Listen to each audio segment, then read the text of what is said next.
معزز سامعین کرام، دینی ملی بھائیوں، بزرگوں، دوستوں، آج کے خطبہ جمعہ میں جس موضوع کے تحت چند باتیں آپ حضرات کے سامنے رکھنا چاہتا ہوں وہ موضوع ہے ریپ کے بڑھتے ہوئے واقعات، اسباب و علاج اور انجام۔ اللہ رب العالمین نے قرآن کریم کے اندر ایک سے زائد مقام پر فرمایا وَلَا تَقْرَبُوا الزِّنَا،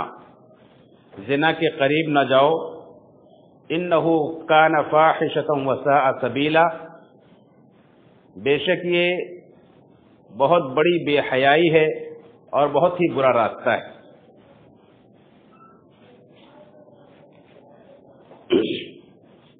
زنا جسے ہم ریپ کہتے ہیں، دونوں میں تھوڑا سا فرق ہے کہ لوگ آپس کی رضامندی سے کریں یا زبردستی کیا جائے، دونوں کو زنا کہا جاتا ہے، لیکن ریپ عام طور پر صرف اسے کہا جاتا ہے جو زبردستی کسی کے ساتھ یہ بے حیائی کا کام انجام دیا جائے۔ اور دراصل یہ بہت بڑی بے حیائی اور بہت بڑی برائی، اس کے واقعات ہم آئے دن اخبارات میں سنتے اور پڑھتے رہتے ہیں کہ کس قدر تیزی کے ساتھ بڑھتے جا رہے ہیں۔ اسی سبب سے اس عنوان پر کچھ باتیں رکھنے کی ضرورت محسوس ہوئی۔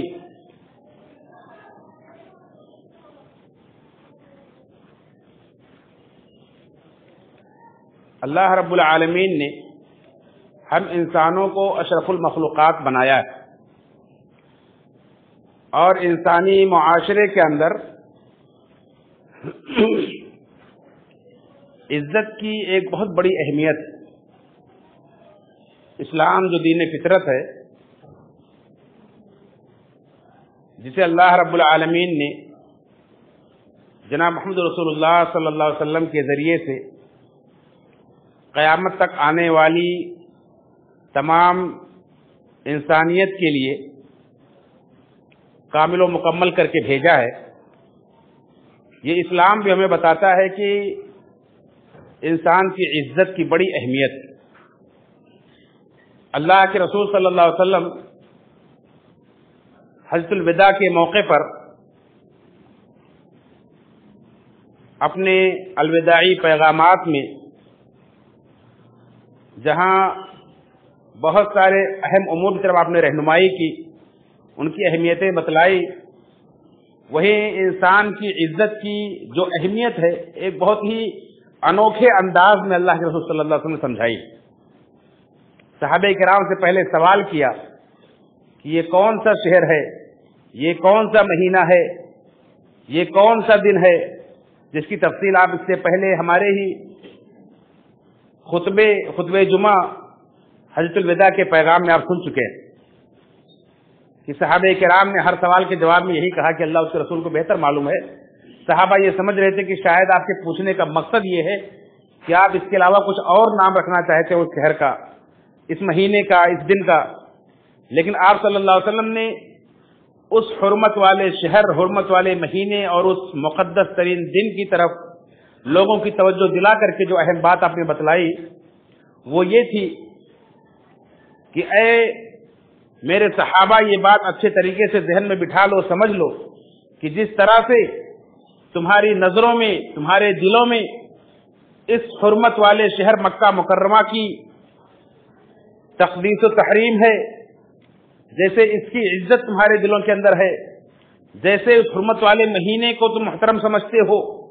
جیسے آج کے دن یوم عرفہ کو تم بہت ہی بڑا دن مانتے ہو، ایسے ہی تمہارا خون، تمہارے مال اور تمہاری عزتیں تمہارے اوپر حرام ہیں، ایسے ہی قابل احترام ہیں، ایسے ہی قابل تکریم ہیں، ایسے ہی محترم اور مقدس۔ اللہ کے رسول صلی اللہ علیہ وسلم نے انسان کی عزت کی اہمیت بتلائی کہ انسان کی عزت کی کتنی اہمیت، اور بہت سارے بہت ساری آیات، بہت ساری احادیث ہیں جن کے اندر انسان کی عزت کی اہمیت کو بتلایا گیا ہے۔ خصوصاً یوں تو انسان میں مرد و عورت دونوں آتے ہیں اور دونوں کی عزت کی بڑی اہمیت، لیکن اگر دونوں کا مقابلہ کیا جائے تو انسان اپنی عزت کے مقابلے میں اپنی بہن، اپنی بیٹی، اپنی ماں اور اپنے گھر کی عورتوں کی عزت کو زیادہ مقدم رکھتا ہے، اور اصل عزت انہی کی سمجھتا ہے۔ ان کی عزت قائم ہے تو ہم عزت دار ہیں، اگر ان کی عزت نہیں رہ گئی معاشرے کے اندر تو ہماری معاشرے کے اندر کوئی عزت نہیں۔ اللہ رب العالمین نے بھی اس نقطے کی طرف اشارہ کرتے ہوئے فرمایا ہے کہ جو لوگ پاک دامن عورتوں کو کے اوپر بدکاری کی تہمت لگاتے ہیں، بدکاری کرنا تو بہت دور کی بات، بہت بڑی بات ہے، ان کے اوپر صرف تہمت لگا دینا، الزام لگا دینا، یہ کتنا بھیانک ہے۔ ان کی عزت کے اوپر انگلی اٹھا دینا اتنا خطرناک ہے کہ اللہ رب العالمین نے فرمایا کہ اگر کوئی کسی عورت کے اوپر، پاک دامن بھولی بھالی عورت کے اوپر زنا کی تہمت بھی لگا دے، الزام بھی لگا دے اور 4 گواہ پیش نہ کر سکے تو اس کے پیٹھ پر 80 کوڑے مارے جائیں گے، اس کے پیٹھ پر 80 کوڑے مارے جائیں گے، اور پھر دنیا میں کبھی بھی اس کی گواہی قبول نہیں کی جائے گی، کسی معاملے میں کبھی بھی اس کی گواہی قبول نہیں کی جائے گی۔ وہ انسان اتنا گر جاتا ہے، اتنا غیر معتبر ہو جاتا ہے جو کسی عورت کی عزت کے اوپر انگلی اٹھا دیتا ہے۔ کتنا اونچا مقام ہے۔ بلکہ اللہ کے رسول صلی اللہ علیہ وسلم نے ایک حدیث کے اندر 7 ہلاک کرنے والے گناہوں کا تذکرہ کیا، اور ان 7 ہلاک کرنے والے گناہوں میں ایک گناہ یہ بھی بتلایا ہے کہ یہ ایسا گناہ ہے، کسی پاک دامن بھولی بھالی عورت کے اوپر الزام لگا دینا، یہ ہلاک کرنے والا گناہ ہے، انسان کو ہلاک و برباد کر دیتا ہے۔ اللہ کے مسند احمد کی ایک روایت ہے کہ اللہ نے فرمایا کہ کوئی بھی کسی کو ذل و رسوا کرنے والی کوئی بات کہہ دیتا ہے تو اس کے لیے ہلاکت ہے۔ ہلاکت ہے اس شخص کے لیے جو کوئی اپنے منہ سے ایسی بات نکالے جس کے ذریعے سے کسی کو ذل و رسوا کر رہا ہو۔ انسانی عزت کی کیا اہمیت ہے، اس سے اندازہ لگائیں۔ اسی لیے اللہ رب العالمین اپنے قرآن کریم کے اندر جہاں اپنے خاص مومن اور اپنے مخصوص بندوں کی صفات کا تذکرہ کرتا ہے، وہ ان کی عزتوں کی حفاظت کی بھی بات کرتا ہے کہ وہ لوگ وہ ہوتے ہیں جو اپنے شرمگاہوں کی حفاظت کرتے ہیں۔ سورہ مومنون کی آپ شروع کی ابتدائی آیتیں پڑھتے چلے جائیں، والذین هم لفروجہم حافظون، ایک آیت اس کے اندر یہ بھی ہے کہ اللہ کے مومن بندے وہ ہیں جو اپنے شرمگاہوں کی حفاظت کرتے ہیں۔ ایسے ہی سورہ فرقان کے اندر اللہ رب العالمین نے عباد الرحمن کی، رحمان کے خاص بندوں کی تصویر کشی کی ہے اللہ رب العالمین نے، وہاں بھی بیان فرمائی ہے جو اپنے شرمگاہوں کی حفاظت کرتے ہیں۔ سورہ معارج کے اندر آپ پڑھیں اللہ رب العالمین کے نمازی بندے، ان کی بھی صفت یہی کہ اپنے شرمگاہوں کی حفاظت کرتے ہیں۔ اللہ کے رسول صلی اللہ علیہ وسلم نے اپنے شرمگاہوں کی حفاظت کرنے والوں کو جنت کی خوشخبری سنائی کہ جو آدمی اپنے زبان کی اور اپنے شرمگاہ کی حفاظت کی مجھے ضمانت دے دے تو میں ضمانت دیتا ہوں کہ آدمی جنتی، میں یضمن لی ما بین لحیہ وما بین رجلیہ اضمن له الجنہ، جو مجھے اپنے دونوں جبڑوں کے درمیان کی چیز اور اپنے دونوں تانوں کے درمیان کی چیز کی ضمانت دے دے تو میں اسے جنت کی ضمانت دیتا ہوں۔ بلکہ اللہ کے رسول صلی اللہ علیہ وسلم نے اتنی بڑی بشارت سنائی ہے کہ جس آدمی کو کوئی بہت اونچے گھرانے کی بہت خوبصورت اور صاحب ثروت عورت برائی کی طرف آمادہ کرے، اسے دعوت دے اور وہ کہہ دے کہ انی اخاف اللہ، میں اللہ سے ڈرتا ہوں، میں یہ کام نہیں کر سکتا ہوں، تو ایسا شخص کل قیامت کے روز میدان محشر میں جہاں اللہ رب العالمین کے عرش کے علاوہ کوئی اور سایہ نہیں ہوگا، ایسا شخص اللہ رب العالمین کے عرش کے سائے میں جگہ پائے گا۔ تو انسانی زندگی میں عزت کی کیا اہمیت ہے، اس سے اندازہ لگائیں۔ لیکن بڑے افسوس کی بات ہے کہ آج ہم جس معاشرے میں رہ رہے ہیں، ہمارے اس وطن عزیز میں آئے دن ہم جس طرح کے واقعات سنتے ہیں، جس طرح کے لوگ یہ واقعات انجام دیتے ہیں کہ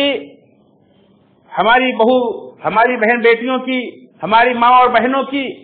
عزتوں کے ساتھ جس طرح سے کھلواڑ کرتے ہیں، ایسے لوگوں کو کیا نام دیا جائے، ان کی کیا صفت بیان کی جائے،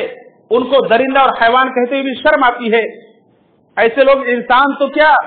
جانور کہلانے کے لائق بھی نہیں ہیں، بلکہ ایسے لوگ یقیناً شیطان ہیں، شیطان ہی ایسے کام انجام دے سکتا ہے۔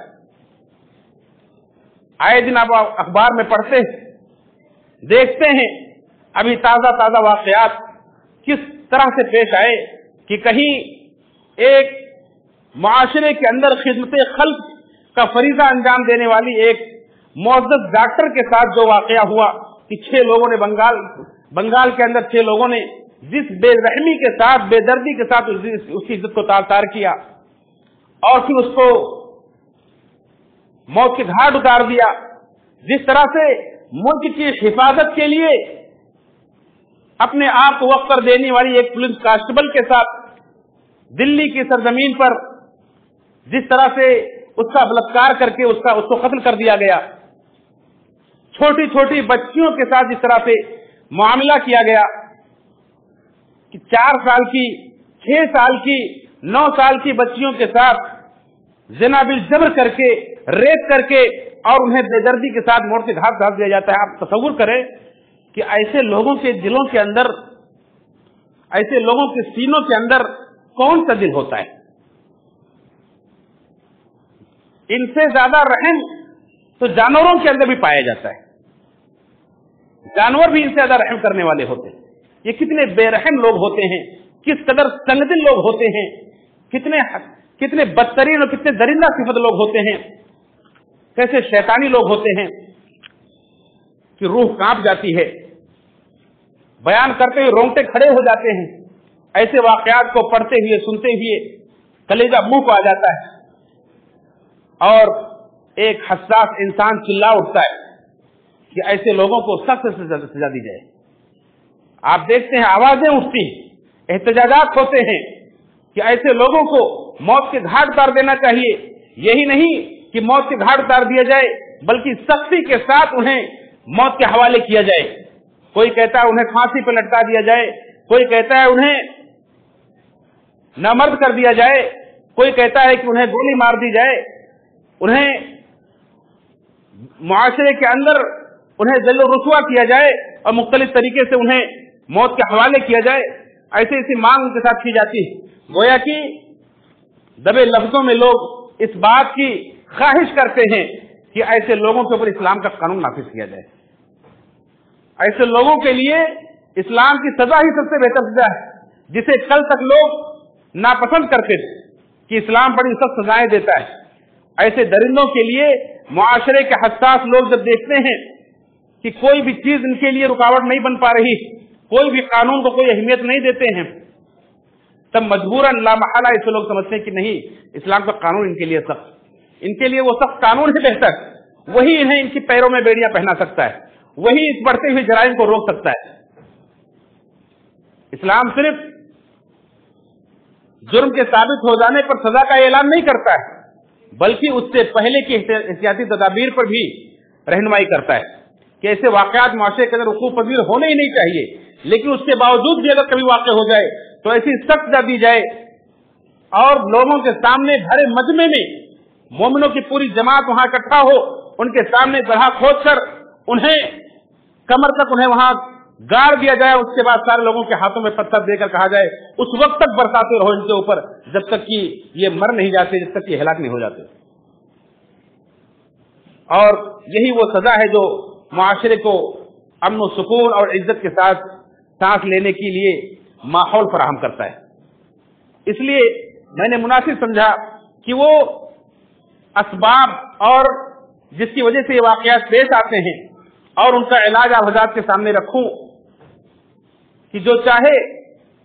وہ اپنا علاج کر سکے، جو چاہے وہ اسباب پر عمل کر کے اپنے آپ کو ان ساری برائیوں سے بچا سکے. کسی شاعر نے کہا ہے کہ اب جس کے جی میں آئے وہی پائے روشنی، اب جس کے جی میں آئے وہی پائے روشنی، ہم نے تو دل جلا کے سر عام رکھ دیا. ہمارا کام یہ ہے کہ قرآن کریم کی تعلیمات کو، اللہ رب العالمین کے بھیجے ہوئے دین رحمت کی تعلیمات کو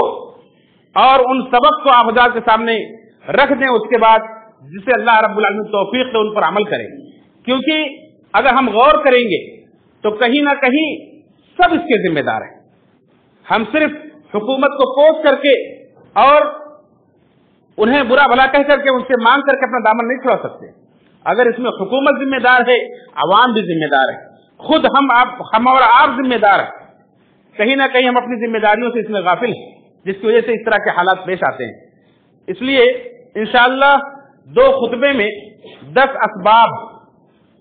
ریپ کے اس بڑھتے ہوئے واقعات کے 10 اسباب آزاد کے سامنے رکھیں گے اور ساتھ میں اس کا علاج بھی بتائیں گے، اور اس کے ساتھ ساتھ اس کا قرآن و سنت کی روشنی میں اس بھیانک ترین اور بہت بڑی بے حیائی اور اس جرم کے کیا انجام ہیں دنیا اور آخرت کے اندر، وہ بھی حضرت کے سامنے رکھنے کی کوشش کریں گے. دیکھیں اس میں یہ جو ریپ کے بڑھتے ہوئے واقعات، اس میں اگر دیکھا جائے تو ایک بہت بڑی، جہاں 10 اسباب میں نے بیان کیے، ان 10 اسباب میں بھی، ان 10 اسباب کو بھی یہ جو اسباب لوگ اختیار نہیں کرتے یا ان اسباب میں پڑھ کر کے لوگ یہ کام انجام دیتے ہیں، یہ ساری چیزوں کا ایک سب سے بنیادی، سب سے بڑا حل اگر کوئی چیز ہے جو انسان کو راہ راست میں لا سکتا ہے تو بنیادی چیز ہے تقویٰ، اللہ کا خوف، اللہ کا ڈر. جیسے کہ میں نے پہلے بتلایا کہ ایک سچا مسلمان وہ ہے کہ جب اسے کوئی ایک بااثر بڑے گھرانے کی خوبصورت عورت برائی کی دعوت بھی دے، زنا بالجبر کرنا، قتل کر دینا یہ تو بہت دور کی بات ہے، کوئی خود ہو کر کے اسے دعوت دے اور کہے کہ میرے ساتھ یہ برائی کا کام کرو، تو اس کا جواب کیا ہوتا ہے؟ انی اخاف اللہ، میں اللہ سے ڈرتا ہوں. اللہ سے ڈرنے والا یہ متقی انسان، اسے کسی قانون کی، کسی اور اسباب کی، کسی اور نگرانی کی، کسی پولیس کی، کسی CCTV کیمرے کی ضرورت نہیں ہے. اس کے لیے یہ احساس کافی ہے کہ انی اخاف اللہ، میں اللہ سے ڈرتا ہوں، اللہ مجھے دیکھ رہا ہے. یہ تقویٰ اگر دلوں کے اندر پیدا ہو جائے تو انسان ساری برائیوں سے بچ جائے. اس لیے اللہ کے رسول صلی اللہ علیہ وسلم نے سارے لوگوں کو مخاطب کر کے فرمایا کہ اتق اللہ حیثما کنت، تم جہاں بھی رہو اللہ سے ڈرو. آپ حکومت کے عہدے پر ہیں، اللہ سے ڈریں. آپ ایک عام انسان ہیں، اللہ سے ڈریں. آپ تنہائی میں ہیں، اللہ سے ڈریں. آپ لوگوں کے مجمع میں ہیں، اللہ سے ڈریں. اللہ کا ڈر آپ کو ہر برائی سے روک دے گا.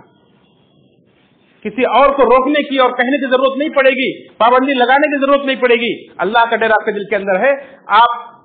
سارے برائیوں سے بچتے چلے جائیں گے. ایک تو اللہ رب العالمین کا یہ ڈر قدم قدم پر آپ کو احساس دلائے گا کہ اللہ دیکھ رہا ہے، اور اللہ رب العالمین کی مدد آپ کے ساتھ ہوگی. اللہ کا وعدہ ہے کہ جو اللہ سے ڈرے گا تو اللہ اس کے لیے ہر برائی سے نکلنے کا، بچنے کا راستہ بتا دے گا، نکال دے گا.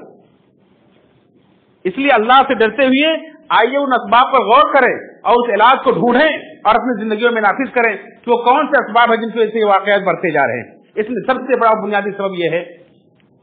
ایک چیز ہے شراب. جیسے کہ میں نے پہلے کہا کہ حیوان بھی شرما جائے ایسے کام لوگ انجام دیتے ہیں. یقیناً یہ شیطانی لوگ ہیں، یہ شیطانی شیطان نما، یہ انسان نما شیطان ہے جو کام انجام دیتے ہیں. اور یہ شراب جو ہے اللہ رب العالمین قرآن کریم کے سے فرمایا کہ یہ شیطانی عمل ہے. انما الخمر والمیسر والانصاب والازلام رجس من عمل الشیطان. اللہ نے فرمایا کہ شراب، جوا، تھان اور پانسے کی تیر یہ سب گندی چیزیں ہیں اور یہ من عمل الشیطان،